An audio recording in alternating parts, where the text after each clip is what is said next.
Okay. Donc à nouveau, merci d'être présent ce soir malgré la météo. J'espère que ça va encore durer quelques minutes. J'interviens donc au nom de l'association Citoyens en Acte qui a appelé à ce rassemblement. Je voudrais expliquer ici le sens de notre action et j'inviterai ensuite les autres associations présentes qui ont signé à tracter sur le sujet d'expliquer également à la suite le sens de leur présence. Et puis, si la météo est encore clémente, on pourra peut-être débattre sur les suites de l'action. Alors, je vous rappelle que dans le dernier mot d'ordre de notre appel, on avait noté l'invisibilité de Marc Everbeck, notamment depuis le conseil municipal du 15 avril qui avait été particulièrement houleux. Eh bien, j'ai un scoop, nous l'avons vu en personne, en chair et en os. Oui, oui, absolument.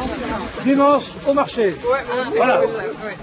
Alors, nous l'avons interpellé pour demander à nouveau un rendez-vous suite à l'action du 24, la visite du chantier du 24 avril, où il y avait un certain nombre de personnes ici qui étaient présentes. Et il nous a répondu qu'il ne nous recevrait pas. Point final. Voilà.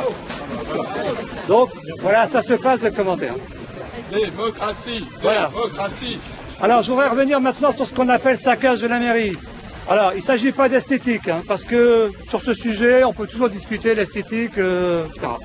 Par contre, il s'agit de saccage d'abord de l'argent public, parce que les travaux qui sont engagés derrière, avec la passerelle, ça coûte au bas mot 600 000 €. Mais là, je pense que certaines personnes ici ont probablement d'autres informations. Donc, tout ça pour une passerelle qui est apparemment pas vraiment utile.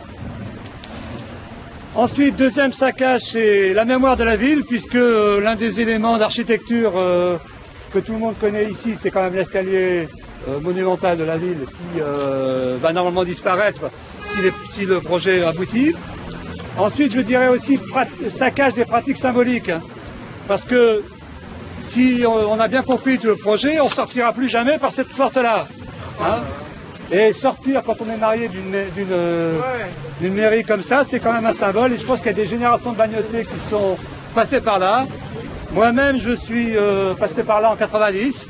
À l'époque, c'est Daniel Bernard qui est pas là ce soir qui nous a mariés. Voilà. Bon, donc j'en garde un souvenir.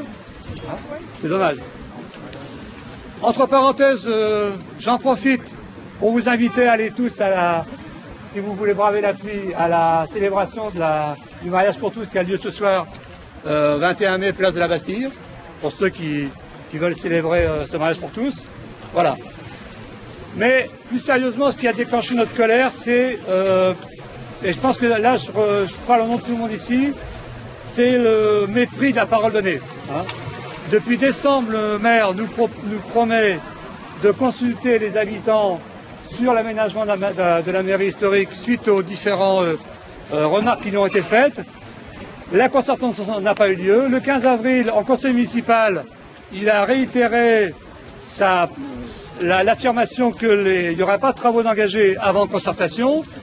Il nous a même mis en demeure de prouver qu'il mentait sur cette intention.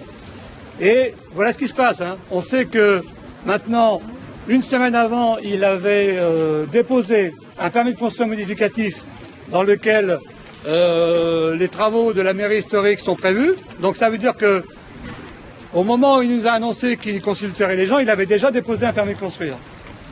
Ensuite, le lendemain du conseil municipal, les travaux démarraient. C'est pour ça qu'il y a eu cette délégation, il y a une quinzaine de 3 semaines maintenant, le 24 avril, pour voir ce qu'il en était. Bafouer la parole publique, c'est pas simplement immoral, ça ouvre aussi la voie à tous pourris. Ça ouvre à la voie à la désespérance, et c'est ça qui va conduire à l'abstention. Et que je pense que l'abstention, personne n'a gagné à Bagnolet. Et des attitudes comme ça, ça conduit les gens à s'abstenir. Ça, c'est l'élément. Ensuite, je pense que c'est peut-être le plus grave. Les travaux qui sont ici démontrent l'absence totale de concertation avec la population, avec les élus du conseil municipal et même avec les élus de sa propre majorité. Donc ce qu'on constate, c'est que finalement le maire méprise les gens qui ne sont pas de cet avis et qui ne suivent pas servilement.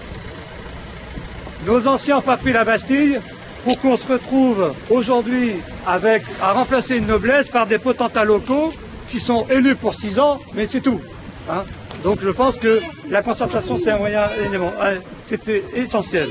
Alors, en appelant donc tous les citoyens, les élus à exiger tout simplement qu'une délégation soit reçue par le maire pour qu'il puisse s'expliquer sur ce qui se passe. On exige le démarrage d'une véritable concertation et un moratoire sur les travaux pour arrêter ce qui peut être encore arrêté dans les travaux de cette mairie. Merci de votre attention et je passe la parole ensuite aux autres organisations qui voudraient s'exprimer également sur l'ensemble de leur présence.